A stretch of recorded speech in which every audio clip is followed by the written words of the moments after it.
本日は材料4つ簡単きなこアイスを作ります。今回使った材料は卵1個、豆乳 100g、羅漢果 15g、きなこ 10g。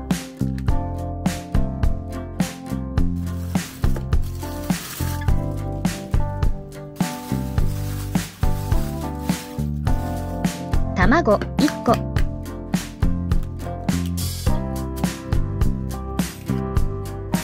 豆乳 100g、お好みのミルクを使ってください。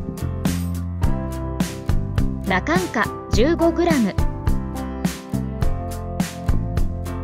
きなこ 10g。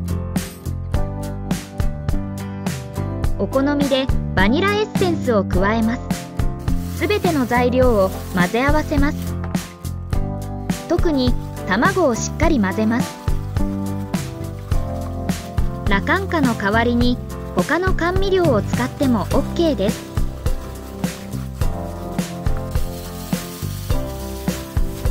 ダマがなくなれば生地の完成です。なるべく薄く広げてから冷凍します。